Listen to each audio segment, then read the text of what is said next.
Hello and good morning everyone. I welcome you all at Eduverse News Analysis. Today is 23rd July 2023 and we are going to discuss important news and articles from The Hindu newspaper with practice questions. So let's see what important news we got today to discuss. So before starting the video, for PDF join Telegram channel Eduverse News Analysis. Link आपको description box में provided है. Make sure video को last तक देखें so that सारी important news आपकी यहाँ पर कवर हो. तो चलिए स्टार्ट करते हैं और देखते हैं आज हमें क्या क्या डिस्कस करना है. Now first article is as tension rise Meitei is force to leave Mizoram. जैसे जैसे आप सभी को पता है यहाँ पे टेंशन राइज हो रहे हैं, बढ़ रहे हैं, उसी के चलते यहाँ पर जो मीटी पीपल हैं जो कहाँ मिजोरम में रह रहे थे और काम कर रहे थे, तो उनको क्या किया गया है, एक नोटिस इशू किया गया. किसके द्वारा? एक फॉर्मर एक्सट्रीमिस्ट का ऑर्गेनाइजेशन था, उनके द्वारा दिक्कत को यहाँ पर इशू किया गया. दिक्कत क्या होता है? आपका नोटिस होता है जिसके द्वारा उन्होंने ये कहा कि आप क्या करिए, ये इस मिजोरम को छोड़कर आप यहाँ पर अपने स्टेट में और अपने कैपिटल में रिटर्न हो जाइए, लौट जाइए. तो आप देखेंगे एक्सडोर्स follows a diktat by a group of former extremist to leave for own safety. तो यहाँ पर अपनी सेफ्टी के लिए उन्होंने ये कहा कि आप इस प्लेस को, मिजोरम को छोड़कर यहाँ से निकल जाइए. तो 56 Meiteis take flight to Imphal, many leave by buses and taxis. तो कुछ लोग यहाँ पे फ्लाइट्स के थ्रू गए हैं, कुछ लोग बसेस के थ्रू और कुछ लोग टैक्सीज के थ्रू यहाँ पर गए हैं. ओके, आगे बढ़ते हैं. हमारा नेक्स्ट आर्टिकल है fewer takers for BDS MDS seat. तो यहाँ पर हम बात कर रहे हैं किसकी? बीडीएस और एमडीएस की. बीडीएस क्या होता है? आपका बैचलर ऑफ डेंटल सर्जरी, और मेडिकल होता है आपका मास्टर्स ऑफ डेंटल सर्जरी. तो इसके लिए यहाँ पर डेटा आया है डेंटल काउंसिल ऑफ इंडिया का, जिसके द्वारा ये बताया जा रहा है कि 2016 से हम 17 के बीच में देखेंगे, मतलब 16-17 का हम ईयर देखते हैं और 2022 एंड 23 का देखते हैं. इसके बीच में टोटल 1,89,420 सीट्स को ऑफर किया गया था. किसके लिए? बीडीएस के लिए. इसमें से हमने देखा कुछ सीट्स ही भरी और अभी भी 38,487 जो सीट्स है वो कैसी हैं? खाली हुई हैं, वैकेट पड़ी हुई हैं. हम एमडीएस की बात करते हैं, मास्टर्स ऑफ डेंटल सर्जरी की. इसमें भी अभी 5,000 जो सीट्स हैं वो कैसी हैं? आपकी वैकेट हैं. अब इसका मेन रीजन क्यों बताया जा रहा है, क्यों बच्चे इस फील्ड को यहाँ पर ऑप्ट नहीं कर रहे हैं? इसका मेन रीजन ये बताया जा रहा है कि यहाँ पर लैक ऑफ प्रोफेशनल ग्रोथ है, अपॉर्चुनिटीज यहाँ पर हमें कम देखने को मिलती हैं. और मतलब ये जो आपका डेंटल वाला जो एरिया है, डेंटल वाली जो फील्ड है, यहाँ पर हमें अपॉर्चुनिटीज कम मिलती हैं. जो इस सैलरी है वो स्टैग्नेंट है, मतलब उसमें ना तो कोई बढ़ावा किया जा रहा है ना कोई घटाव हो रहा है. तो मतलब यहाँ पे सैलरी में भी बढ़ाव नहीं हो रहा है. इसके कारण हम सेवरल ईयर से, बहुत दिनों से ये देख रहे हैं कि बच्चे जो है, स्टूडेंट्स हैं, इन रीजंस के कारण में इस फील्ड को ऑप्ट करने के लिए यहाँ पर ज्यादा मोटिवेटेड नहीं है. ओके, इवन आप देखेंगे जो हमारी हेल्थ मिनिस्ट्री है और जो फैमिली वेलफेयर फिगर्स के द्वारा यहाँ पर क्या किया गया था, जो डेंटल एजुकेशन था 2024 से लेकर 23 के बीच में 14% यहाँ पे जो सीट्स थी उसको यहाँ पर इंक्रीज किया गया है. बट स्टिल अभी भी बच्चे क्या है, इस पोजीशन के लिए, मतलब इस फील्ड में अपने आप को क्या कर रहे हैं, ऑप्ट नहीं कर रहे हैं. अब चलिए आगे बढ़ते हैं. अब आगे बढ़ने से पहले हम डिस्कस करेंगे हमारा कल का क्वेश्चन. हमारा क्वेश्चन था कंसिडर द फॉलोइंग स्टेटमेंट्स. आपके पास यहाँ पर 2 स्टेटमेंट्स थी, इसमें आपको ये बताना था कि कौन सी स्टेटमेंट आपकी सही है और कौन सी स्टेटमेंट आपकी गलत है. तो हमारी पहली स्टेटमेंट थी in the tropical zone the western section of ocean are warmer than the eastern section owing the influence of trade wind. पहले देखिए हम समझते हैं, ये है हमारा ग्लोब. ओके, ये आपका 60 डिग्री हो जाता है, यहाँ पर ये फिर आपका 30 डिग्री होता है, फिर आपका ये इक्वेटर होता है, फिर इससे यहाँ पर आपका नॉर्थ का 30 डिग्री, सॉरी साउथ का 30 डिग्री, फिर ये होता है आपका 60 डिग्री. तो इसमें ये कह रहा है जो आपका वेस्टर्न ट्रॉपिकल एरिया कौन सा हो जाता है आपका 30 डिग्री से ये यहाँ तक का, मतलब ये 30 डिग्री साउथ और सॉरी नॉर्थ और 30 डिग्री आपका ये साउथ क्या होता है, ट्रॉपिकल जोन कहलाता है. और यहाँ पर धीरे आपका टेम्परेट जोन कहलाने लगता है. तो हम बात कर रहे हैं ट्रॉपिकल जोन की. तो ट्रॉपिकल जोन में ये कह रहे हैं कि जो वेस्टर्न सेक्शन ऑफ ओशन होता है, यहाँ पर आपका ओशन है, हम मान लेते हैं ये है हमारा ओशन, ये रीजन आपका ओशन हो गया. तो यहाँ पर उन्होंने ये कहा कि जो वेस्टर्न पार्ट है, ये जो वेस्टर्न पार्ट है, वहां का जो वाटर होता है कैसा होता है, वार्मर होता है in comparison to eastern section. ये हम ईस्टर्न सेक्शन की बात करते हैं और ये आपका वेस्टर्न सेक्शन हो गया. तो ये वाला जो सेक्शन होता है वो ज्यादा गर्म होता है in comparison to this eastern section. तो क्या ये स्टेटमेंट आपकी सही है या गलत, ये आपको बताना था. सेकेंड हमारा स्टेटमेंट ये कह रहा था जो हमारा टेम्परेट जोन होता है ये आपका हो जाता है क्या, टेम्परेट जोन. तो यहाँ पर क्या होती है, वेस्टर्लीज होती है. यहाँ पर किसको इन्फ्लुएंस कर रहे हैं, यहाँ पे ट्रेड विंड का इन्फ्लुएंस है। आपका जो ट्रॉपिकल जोन है, ये वाले 30 डिग्री नॉर्थ से 30 डिग्री साउथ के बीच में, यहाँ पे ट्रेड विंड का इन्फ्लुएंस होता है। हम 60 डिग्री की बात करते हैं, यहाँ पे वेस्टर्लीज जो होती है आपकी, उनका इन्फ्लुएंस होता है। तो वेस्टर्लीज में उन्होंने ये कहा जो ईस्टर्न सेक्शन है आपका, वहां का जो वाटर होता है वार्मर होता है in comparison to western section. मतलब ईस्ट वाला जो वाटर होता है वो वार्म होता है, ज्यादा गर्म होता है in comparison to western section. तो क्या ये दोनों स्टेटमेंट सही है या गलत है? तो आप लोग पहले कमेंट सेक्शन में वीडियो को पॉज करेंगे, एक बार फिर से इस क्वेश्चन को अच्छे से पढ़ेंगे और कमेंट सेक्शन में इस क्वेश्चन का आंसर करेंगे। तो चलिए बढ़ते हैं हम आगे। मैं उम्मीद करती हूं सभी ने इस क्वेश्चन का आंसर यहां पर किया होगा। अब देखिए ट्रेड विंड कैसे फ्लो करती है, पहले हम इसका डायग्राम देखते हैं, आपको ज्यादा क्लियर होगा। ट्रेड विंड आपकी यहाँ पर ईस्ट से वेस्ट की तरफ फ्लो होती है। यहाँ पे आपकी हार्डली सेल होती है और जो ये आपका 30 डिग्री नॉर्थ है और ये 30 डिग्री आपका साउथ है। ये ट्रेड विंड आपकी इस तरफ ऐसे फ्लो हो रही है। Let me change the colour. तो ये आपकी ट्रेड विंड ऐसे यहाँ पर फ्लो हो रही है।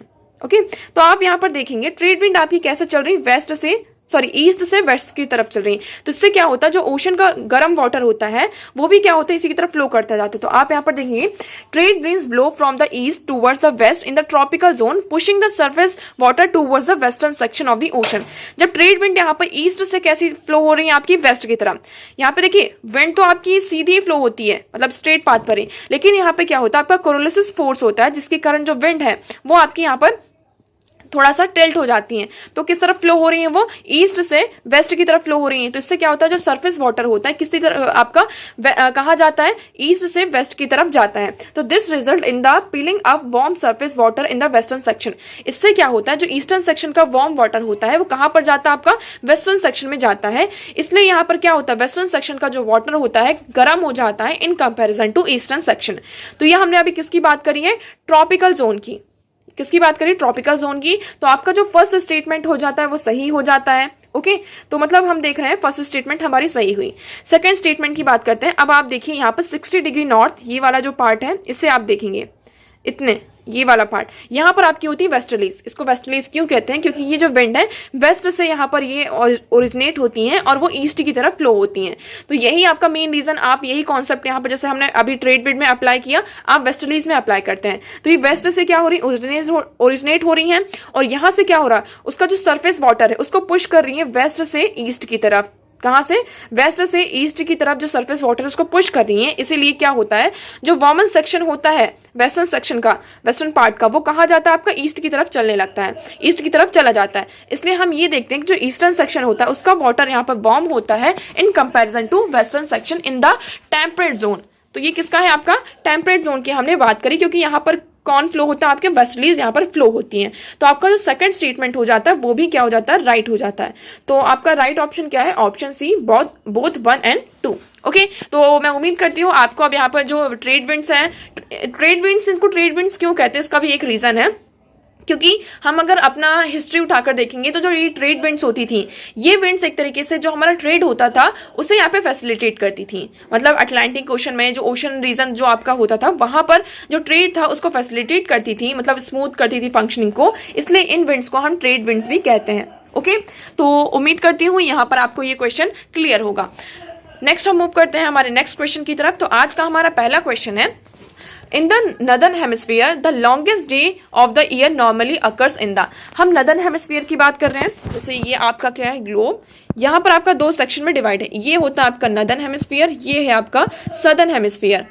ओके, तो नदर्न एंड सदर्न हेमिस्फीयर की बात कर रहे हैं। तो नदर्न हेमिस्फीयर में उन्होंने ये पूछा है कि longest day of the year कब होता है, कब longest day of the year. तो आपके पास ऑप्शन है first half of the month of June, second half of the month of June, first half of the month of July and second half of the month of July. So इसमें से आपका right option क्या है, comment section में आप लोग इसका answer करेंगे। इस क्वेश्चन का आंसर आप लोगों को कल दिया जाएगा, तो आप लोगों को इससे पहले कल का वीडियो देखना है। और अगर आपको इस क्वेश्चन का आंसर चाहिए, बट उससे पहले आप लोग इस क्वेश्चन का आंसर कॉमेंट सेक्शन में करेंगे। सभी लोग इस क्वेश्चन का आंसर कहाँ करेंगे, कॉमेंट सेक्शन में। आगे बढ़ते हैं, हमारा नेक्स्ट क्वेश्चन है, with reference to foreign owned e-commerce firm operating in India, which of the following statement is correct। यहाँ पर जो हमारा foreign own e commerce firms हैं जो इंडिया में ऑपरेट कर रहे हैं, तो उनसे रिलेटेड आपके 2 ऑप्शन, मतलब यहाँ पे 2 आपके लिए स्टेटमेंट्स दी गई हैं और ये स्टेटमेंट्स आपकी सही हैं या गलत, आप लोगों को ये बताना है। पहली स्टेटमेंट क्या है, they can sell their own goods in addition to offering their platforms as a market places. इन्होंने ये कहा कि जैसे कि जो फॉरेन ओन ई कॉमर्स है, मतलब कि ई कॉमर्स है बट वो कैसे है, फॉरेन के द्वारा उनको ओन किया जाता है और वो ऑपरेट कहाँ कर रहे हैं, इंडिया में कर रहे हैं। तो यहाँ पर ये कहा है कि दे can sell their own goods, वो अपना जो उनका सामान है उसको उसमें कुछ एडिशन को ऑफर करके वो अपने प्लेटफॉर्म में इसको क्या कर सकते हैं, बेच सकते हैं या नहीं। पहला ऑप्शन ये है। सेकंड है the degree to which they can own big sellers to their platform is limited. यहाँ पर मतलब जो डिग्री है बिग सेलर्स की प्लेटफॉर्म पर वो कैसी है, लिमिटेड है। तो इसमें से राइट ऑप्शन क्या है, आप लोगों को राइट स्टेटमेंट क्या है आप लोगों को कॉमेंट सेक्शन में बताना है। वीडियो को लास्ट तक देखिएगा, लास्ट में आपको इस क्वेश्चन का आंसर दिया जाएगा। चलिए आगे बढ़ते हैं। अब हमारा नेक्स्ट आर्टिकल है 18-year-old gang rape by armed man in Manipur police book case. अब यहाँ पर फिर से जैसे कि आप सभी को पता है कि ये जब से वीडियो सामने आया उसके बाद से कई सारे हमने देखे कि जो मणिपुर में जब से ये वॉयलेंस स्टार्ट हुआ है, कन्फ्लिक्ट स्टार्ट हुआ है, तो वेरियस सबसे ज्यादा किसने सफर किया है, विमेन ने सफर किया है और विमेन अभी भी सफर कर रही हैं और जो बच्चे हैं, चिल्ड्रन हैं, उन्होंने यहाँ पर इसमें सफर किया है। अब जैसे कि जब से ये वीडियो सामने आया है उसके बाद से कई विमेन ने यहाँ पे क्या किए हैं, केसेस को रजिस्टर किया है।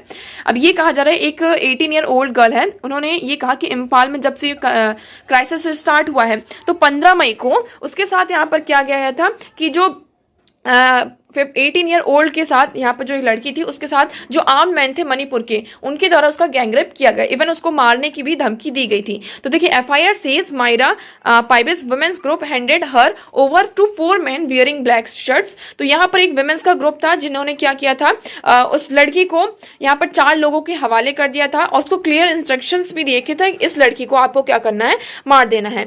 तो उसके साथ पहले ब्रूटल बहुत ज्यादा असॉल्ट किया जाता है, उसे टॉर्चर किया जाता है और उसके बाद कैसे भी करके वो लड़की वहां से निकल जाती है।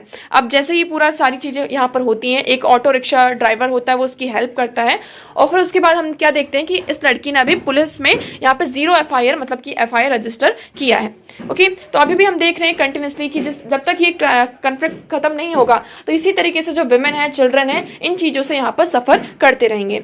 आगे बढ़ते हैं, हमारा नेक्स्ट आर्टिकल है, ये आपके लिए एक छोटा सा फैक्ट निकल कर सामने आता है।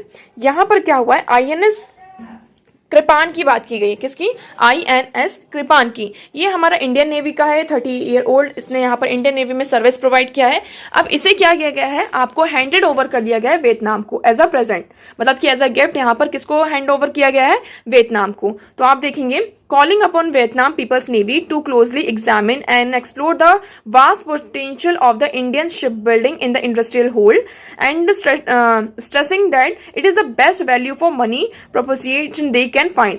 तो यहाँ पर एक तरीके से ये कहा गया कि आपको सिर्फ इतना याद रखना है कि हमारी जो ये मिसाइल थी आईएनएस कृपान, तो ये आपने सर्व, हमारी इंडियन नेवी में इसने 32 ईयर्स तक ये इसने सर्व किया है। अब इसे किसको हैंड ओवर कर दिया गया है, वियतनाम को हैंड ओवर कर दिया गया है। तो इस तरीके से क्या बता रहा है कि देखिए the transfer of INS Kirpan from Indian Navy to the VPN symbolises the status of Indian Navy being a preferred security partner. तो एक तरीके से ये किसको यहाँ पर सिंबलाइज कर रहा है कि हम यहाँ पर सिक्योरिटी पार्टनर्स पे, मतलब जो आपका इंडियन नेवी का जो सिक्योरिटी पार्टनर्स को हम प्रेफरेंस प्रोवाइड कर रहे हैं in the ocean region and would definitely be a catalyst for enhancing the existing bilateral relation between the two navies। तो यहाँ पर एक तरीके से हमारे जो रिलेशंस है वो भी क्या होंगे, और ज्यादा स्ट्रांग होंगे।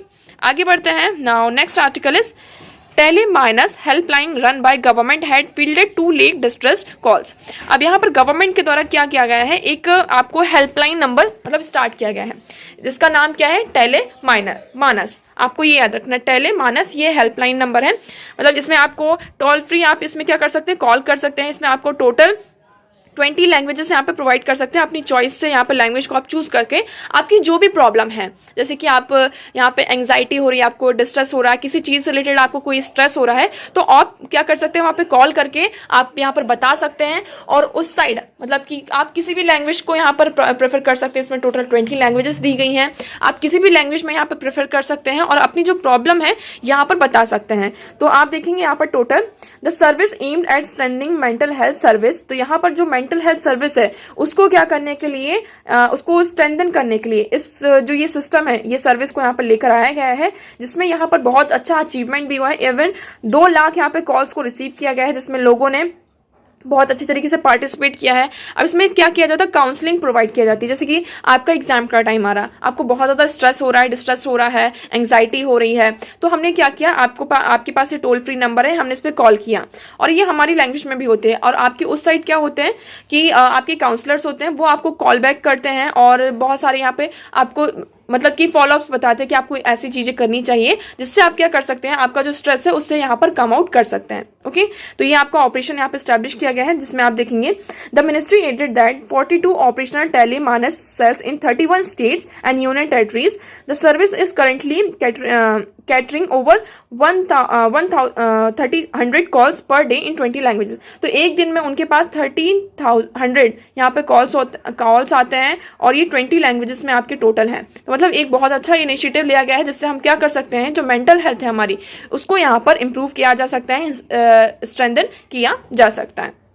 आगे बढ़ते हैं। Now next article is genomic data throws light on demise of copper age. तो यहाँ पर बात की जा रही कॉपर एज किस तरीके से यहाँ पर डिमाइस होता है उसके बारे में। तो देखिए ये आर्टिकल ना इतना ज़्यादा देखिए हमारे लिए इंपॉर्टेंट नहीं है, इसमें इसका ज़्यादातर हम देखेंगे तो आपका जो वेस्टर्न कंट्रीज है उनके इन्फ्लुएंस से बताया गया है। तो इसमें ये एंशिएंट डेटा है, इसमें ये बताया कि हमने जीनोमिक डेटा निकाला है। कॉपर एज में यहाँ पर जो फार्मर्स थे उन्होंने एक स्टेप आउट किया था। सबसे ज़्यादा उन्होंने किस पे प्रेफर किया कि हम देखेंगे कॉपर एज में 2 इवेंट होते हैं। 2 इवेंट कौन कौन से होते हैं कि पहले हमारी जो न्यू इकोनॉमी है यहाँ पर बेस पर आती है, आपकी न्यू इकोनॉमी आती है। तो देखिए प्रीवियस एनालिसिस में यहाँ पर 2 सेक्शन होते हैं, एक वेस्टर्न यूरेशिया होता है आपका, जो किसमें एसोसिएट होता है, आपका फार्मिंग सेक्शन में यहाँ पे एसोसिएट होता है। उसके बाद हम बात करते हैं सेकेंड रिजल्ट यहाँ पर क्या आता है, एक्सपेंशन ऑफ पेस्टोरलिस्ट यहाँ पे ग्रुप्स होता है जो यूरेशिया स्टेप यहाँ पे राउंड करते हैं। तो इन्हीं के बीच में बताते हैं कि इसी के बीच में अभी देखिए हमें प्रॉपर नहीं पता कि कॉपर एज कैसे डिमाइस होता है, इसका मेन रीजन भी हमें नहीं पता। बट यहाँ पर सिर्फ ये कहा जा रहा है कि जो एक पेस्टोरलिस्ट ग्रुप था वो यहाँ पर आ जाता है, उनका राइज यहाँ पर होता है और जोग्राफिकल जोन है यहाँ पे इंटरगल पार्ट में उसका राइज होता है, जिसके कारण हमें क्या देखने को मिलता है, जो कॉपर एज है वो डिमाइस होने लगता है। ओके, नेक्स्ट बढ़ते हैं। हमारा नेक्स्ट आर्टिकल है in artificial intelligence unlimited potential the benefits and the risk. अब आप सभी को पता है कि आर्टिफिशियल इंटेलिजेंस अब ये आपका न्यूज कंटिन्यूसली बना रहेगा और डेली एक ना एक आर्टिकल आपको इससे रिलेटेड देखने को मिलेगा। अब बस इसमें यही बताया गया कि आर्टिफिशियल इंटेलिजेंस जो आपका एआई है वो एक गेम चेंजर की तरह सामने आ सकता है। अब इसमें क्या डिस्कस किया गया है, इसका आप सबसे बड़ा यहाँ पर देख सकते हैं, when artificial intelligence radically transform work places and institutions, how can productivity be evaluated and excellence of individual and institution be measure. अब देखिए हम क्या कर रहे हैं, वर्क प्लेस पर इंस्टीट्यूशन में हम मेनली किसका यूज कर रहे हैं, आर्टिफिशियल इंटेलिजेंस का यूज कर रहे हैं। तो इससे हम किस तरीके से हम जो इंडिविजुअल्स हैं उसकी जो एक्सीलेंस है, उसकी जो प्रोडक्टिविटी है, उसको हम इवेल्युएट कर सकते हैं। मतलब अब क्या आ चुका है, आपका आर्टिफिशियल इंटेलिजेंस आ गया है। तो उसको अगर हम देखते हैं तो इस बेसिस पर पर्सन यहाँ पे कितना प्रोडक्टिव है, उसकी प्रोडक्टिविटी कितनी है, वो कितना एक्सीलेंट है किसी भी वर्क में, तो उसको हम इवेल्युएट करने में बहुत ज़्यादा हमें थोड़ी प्रॉब्लम आ सकती है। अब देखिए गेम चेंजर्स के कुछ हमें बेनिफिट्स भी देखने को मिलते हैं और कुछ रिस्क भी हैं। बेनिफिट्स क्या क्या है, जैसे कि आपके प्रोटीन फोल्डिंग प्रॉब्लम्स हैं may be over with the achievement of deep minds alpha fold in accurately predicting the structure of proteins. अब देखिए प्रोटीन का जो स्ट्रक्चर है, मतलब कि हमने यहाँ पर जीनोमिक सीक्वेंसी की बात करी थी। जीनोमिक सीक्वेंसी मतलब कि हमें क्या करना है, जो आपके जीन्स हैं, डीएनए है, उसकी रीडिंग जो की जाती है, डिसाइफर किया जाता है, जो कोड होता है आपका डिसाइफर, उसमें प्रोटीन्स को मतलब किस तरह कौन सा प्रोटीन कैसे यहाँ पे अरेंज है, तो यहाँ पर जीनोमिक सीक्वेंसी होती है, इसी को हम कहते हैं प्रोटीन फोल्डिंग आपकी होती है, प्रोटीन की यहाँ पर रीडिंग की जाती है। तो इसमें देखिए ये कहा जा रहा है कि बहुत अच्छा आर्टिफिशियल इंटेलिजेंस का यूज करके हम इसको एक्यूरेटली क्या कर सकते हैं, प्रेडिक्ट कर सकते हैं स्ट्रक्चर का, प्रोटीन का स्ट्रक्चर कैसा है। सेकेंड, इसमें हम ड्रग की डिस्कवरी कर सकते हैं, स्पेशली जो ऐसे रेयर डिसीजेस हैं जो कि आज के टाइम पे बहुत ज्यादा आगे बढ़ रहे हैं, और उनके लिए हम क्या कर सकते हैं, ड्रग की डिस्कवरी कर सकते हैं। Okay, In 2020, a robotic synthesizer read a research paper and made the compound described in it। यहाँ पर देखिए हम 2022 की बात करें, एक हमने रोबोटिक सिंथेसाइजर ने क्या किया था, रिसर्च पेपर को पूरा रीड किया था और उसको पूरी तरीके से जो भी बहुत ज्यादा कंपाउंडेड था तो उसको यहाँ पर डिस्क्राइब किया था। तो आर्टिफिशियल इंटेलिजेंस ने कंपाउंड चीजों को, जिसको हम डिसाइफर नहीं कर पा रहे थे, जो बहुत ही ज्यादा कॉम्प्रिहेंसिव है, तो उसे यहाँ पर हमें इजिली वे में क्या कर दिया, डिस्क्राइब कर दिया। हम देख रहे हैं UNEP's world environment situation room where AI to used to AI to analyze real-time sensor data from sensor in over 140 countries to predict glacier mass, sea level rise, etc. यहाँ पर जो हमारा इन्वायरमेंट सिचुएशन रूम है वहां भी क्या किया जा रहा है, आपका आर्टिफिशियल इंटेलिजेंस का यूज किया जा रहा है, जिससे हम यहाँ पर क्या कर पा रहे हैं, हमने 140 कंट्रीज का जो डेटा है, जो ग्लेशियर यहाँ पे ग्लेशियर का मास है उसको प्रेडिक्ट किया जा रहा है, सी लेवल यहाँ पर कितना राइज होगा, इन सारी चीजों को भी हमने क्या किया है, प्रेडिक्ट किया है। बट इसके बाद हम देख रहे हैं इसके जो रिस्क है, रिस्क में ये कहा जा रहा है कि सबसे ज्यादा प्रॉब्लम किसको होगी, यहाँ पे जो जर्नल्स हैं उन्हें यहाँ पर प्रॉब्लम हो रही है। जर्नल्स को कैसे होगी, जैसे कि हम बात करते हैं कि जो हम ऑलरेडी आपकी जो इमेज मैनिपुलेशन किया जाता है, डुप्लीकेशन, डीप फेक्स की हम बात कर रहे हैं, किसकी, डीप फेक्स, यहाँ पर जिसमें हम इमेज को मैनिपुलेट करते हैं, जो आपका ऑडियो होता है, वीडियो होता है, उसको डुप्लीकेट बनाते हैं, उसको मैनिपुलेट करते हैं। तो ये सबसे बड़ा हमारे साथ जो डिस इन्फॉर्मेशन वाली प्रॉब्लम है, ये सबसे बड़ी प्रॉब्लम है।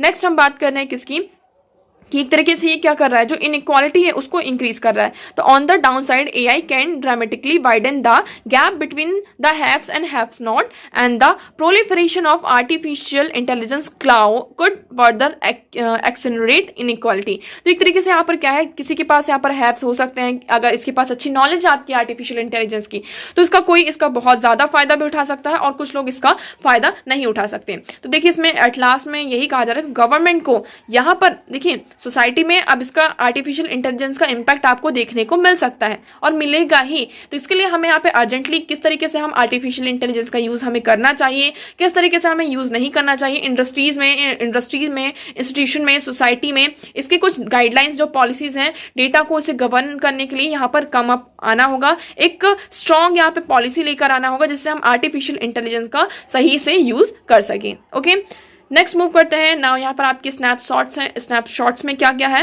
Endovascular probe records deep brain activity in mice. तो यहाँ पर एक तरीके से क्या है, अल्ट्रा स्मॉल और ultra flexible electronic neutral implant किया गया है, जिसमें हमने क्या किया है, एक तरीके से ब्लड वेसल्स में इसको इम्प्लांट किया गया, जिससे हमने क्या किया, जो माइस का न्यूरॉन्स एक्टिविटीज है, सिंगल न्यूरॉन, एक न्यूरॉन है, उसकी हम जो एक्टिविटी है उसको रीड किया जा सकता है। तो इसमें कुछ नहीं, एंडोवस्कुलर प्रोब किया गया, जिससे हमने जो माइस है उनकी ब्रेन की डीप क्या करी है, अपनी यहाँ पर रिकॉर्डिंग की है। नेक्स्ट हम मूव करते हैं, यहाँ पर NW Greenland was ice free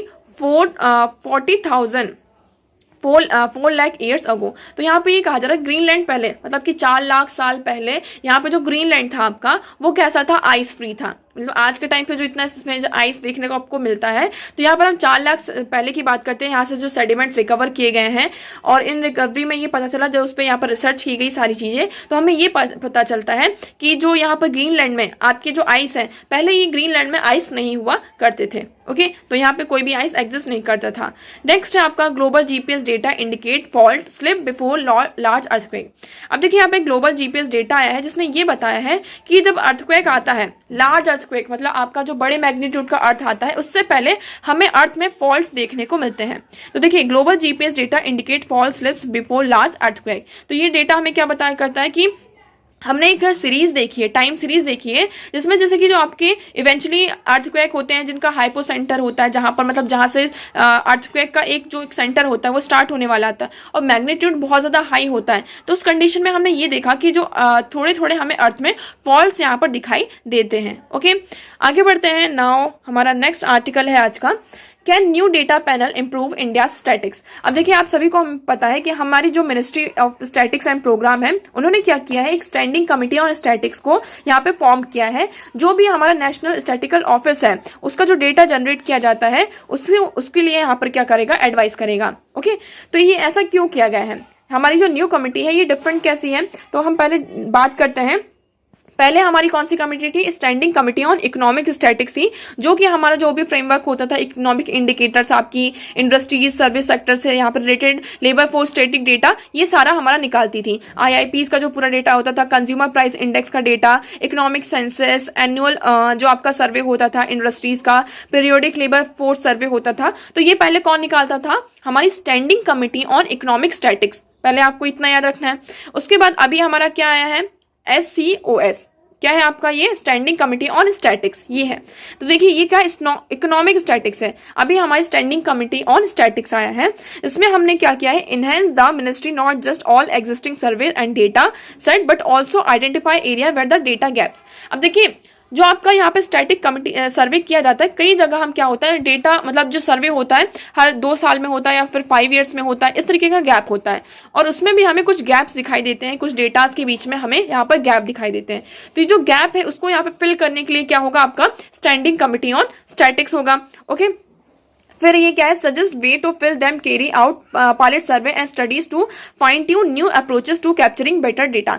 ये यहाँ पर हमें एडवाइस देगा कि किस तरीके से हमें नया डेटा जो है हमें किस तरीके से अप्रोच करनी चाहिए, क्या इंडिकेटर्स होने चाहिए जिससे कि हम एक डेटा होता है अच्छे तरीके से हम डेटा को यहाँ पर एक्यूरेट तरीके से यहाँ पे कैप्चर कर सकें। ओके, ये कमिटी होगी, ये हाफ साइज होगी, मतलब जो पहले का पैनल था उसके कंपेरिजन में ये आपकी हाफ साइज कमिटी होगी।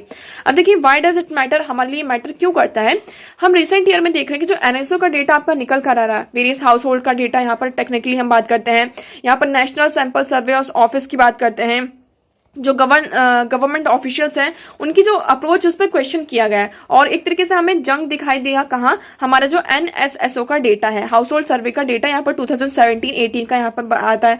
हमें यहाँ पर जो डेटा क्वालिटी है इसमें भी बहुत सारे इश्यूज दिखाई देखने को मिलते हैं। इसके कारण जो हमारी गवर्नमेंट होती है उनको फर्दर छोटे छोटे जो प्रॉक्सी सर्वे हैं वो करवाने पड़ रहे थे, जिसके कारण हमें क्या करना पड़ा, इसको चेंज करना पड़ा और हम यहाँ पर लेकर आए कि एक तरीके से आपका जो स्टैंडिंग कमिटी ऑफ स्टैटिक्स है ये ब्रिज, एक तरीके से ब्रिज का काम करेगा हमारे ऑफिशियल डेटा के बीच में और जो ट्रस्ट डेफिसिट है। तो मतलब जो डेटा के बीच में यहाँ पे गैप है, इंडिविजुअल सर्वे किया जाता है, डेटा सेट है, इनके बीच में जो गैप है तो उसको यहाँ पर एड्रेस किया जाएगा, किसके द्वारा, स्टैंडिंग कमिटी ऑन स्टैटिक्स के द्वारा। ओके, तो मैं उम्मीद करती हूँ ये आपको यहाँ पर क्लियर होगा। आगे बढ़ते हैं, हमारा नेक्स्ट आर्टिकल है what has to be done to get zero hunger. यहाँ पर देखिए आप सभी को पता है हमारा यहाँ पर क्या है, आपके यहाँ पर कुछ गोल्स हैं, सस्टेनेबल गोल है, टोटल 17 गोल्स हैं, आप इनको रट लीजिए। पहला क्या है, no poverty, zero hunger, good health and wellbeing, quality education, gender equality, clean water and sanitation, affordable and clean energy, decent work, economic growth, industry, innovation and infrastructure, required inequalities reduce inequalities, sustainable cities and communities. तो ये आपके देखिए total 17 sustainable development goal है जिसको हमें यहाँ पर achieve करना है। अब हमारा जो सेकंड गोल है इस आर्टिकल में इसकी बात की गई जीरो हंगर की, तो हम जीरो हंगर को कैसे अचीव कर सकते हैं, यहाँ पर अभी जीरो हंगर को अचीव करने के लिए क्या क्या किया गया है उसके बारे में बात की गई। अभी रिसेंट में 2023 की global report on food crisis की रिपोर्ट आई है जिसमें ये बताया गया कि अभी भी पूरी वर्ल्ड में 691 जो मिलियन से लेकर 783 मिलियन पीपल जो लोग हैं 2022 से अभी हम 23 के बीच का डेटा देख रहे हैं, तो 783 मिलियन पीपल अभी भी क्या कर रहे हैं, हंगर से सफर कर रहे हैं। किससे, आपका जो, और इसका मेन रीजन क्या बताया गया, पहला तो पेंडेमिक आ गया, उसके बाद यहाँ पर जो यूक्रेन क्राइसिस, आपका जो इकोनॉमिक क्राइसिस आ गया, उसके बाद यहाँ पर हमने देखा कि जो वॉर है वो स्टार्ट हो गया और वॉर के कारण, इन सारी चीजों के कारण जो फूड प्राइसेस है उनका जो प्राइस है बहुत ज्यादा हाई हो गया और जो एग्रीकल्चर इनपुट्स है उसमें भी हमें लो देखने को मिलता है। अब देखिए फूड सिक्योरिटी की बात करते हैं, फूड सिक्योरिटी क्या होती है, तो आपको ये यहाँ पर याद रखना, बहुत ही अच्छा ये पॉइंट है, आपको डेफिनेशन दी गई, आप इसको कहीं भी नोट डाउन कर सकते हैं। तो food security is defined from the world food summit in 1996, यहाँ पर हमने इसकी डेफिनेशन को डिफाइन किया है, when all people at all time have physical and economic access to sufficient, safe and nutritious food that meets their dietary needs and food preference for the active and healthy life।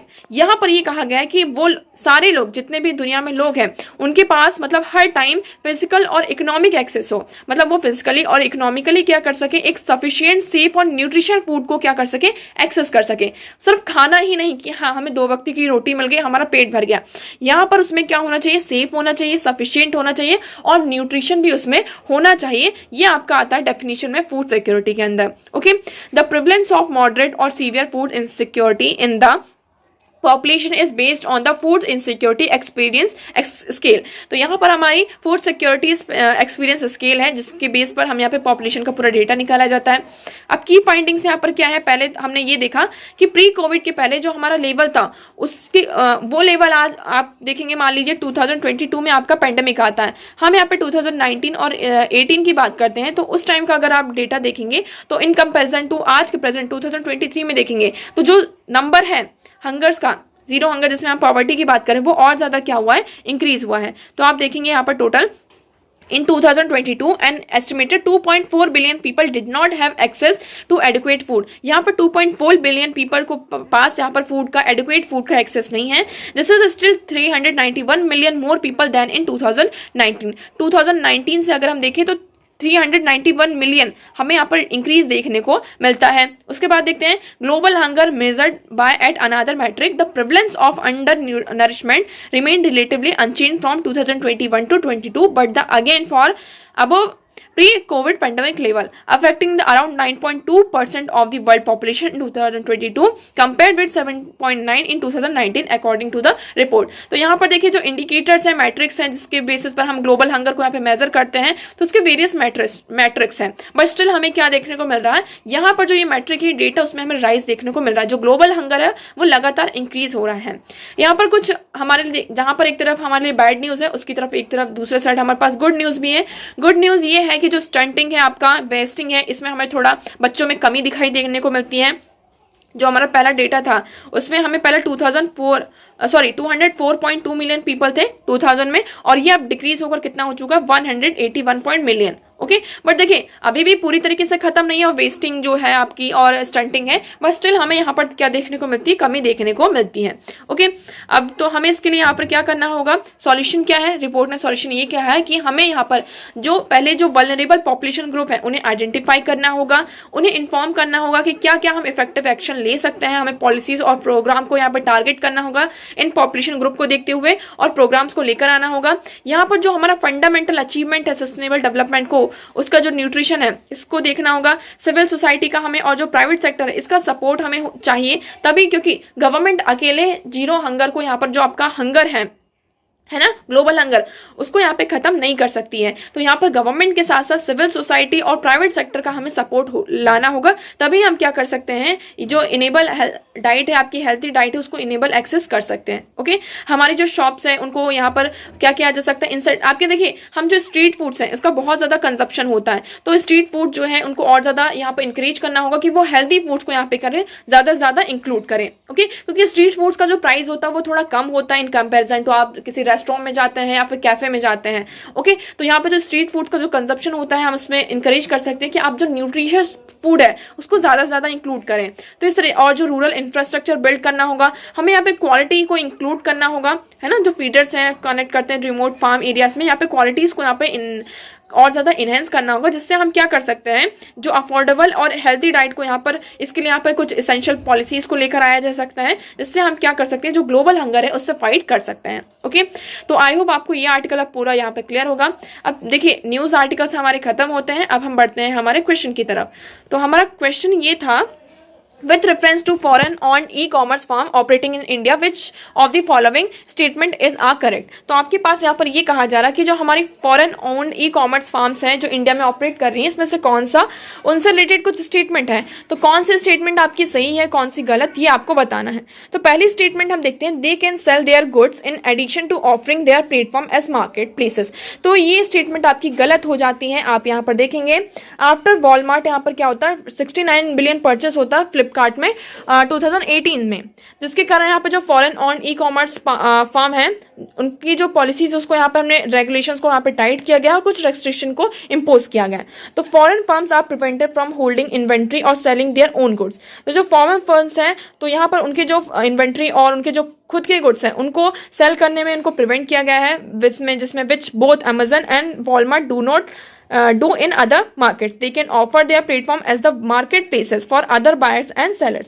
तो मतलब एक तरीके से Amazon क्या है, Walmart क्या है, आपका प्लेटफॉर्म है जहाँ पर अदर मार्केट प्लेसेस से आपके हम क्या करते हैं, जो आपके अलग अलग यहाँ पर जो कंपनीज होती है, इंडस्ट्री छोटे छोटे यहाँ पर बिजनेसेस करते हैं, बट वो खुद का अपना प्रोडक्ट यहाँ पर सेल नहीं कर सकते हैं. तो ये आपका जो फर्स्ट स्टेटमेंट होता है वो गलत हो जाता है. The degree to which they can own big sellers on the platform is limited. यहाँ पर ये जो लिमिटेड है, ये जो बिग सेलर्स हैं तो इनकी जो डिग्री उसको भी लिमिट करके रखा है. तो ये स्टेटमेंट आपकी सही हो जाती है. तो आपका राइट ऑप्शन होता है 2 ओनली. ओके तो आप यहाँ पर देखेंगे the degree to which they can own big sellers on their platform is limited. तो यहाँ पर जैसे कि आपके जो बिग सेलर्स हैं तो उनको कितना आप यहाँ पर ओन कर सकते हैं उसको भी यहाँ पर लिमिट करके रखा गया है। ओके तो आई होप आपको अब ये आंसर मतलब ये क्वेश्चन यहाँ पर क्लियर होगा। तो देखिए आज इतनी ही चीजें थी, आई होप आपको सारी चीजें क्लियर होंगी। अगर आपको कोई डाउट लगता है किसी भी चीज से रिलेटेड तो आप कॉमेंट सेक्शन में पूछ सकते हैं। ओके वीडियो कैसा लगा एक बार जरूर बताइएगा कॉमेंट सेक्शन में, और वीडियो को लाइक करेगा, चैनल को सब्सक्राइब करेगा। So that's for all today. Thank you so much for discussion.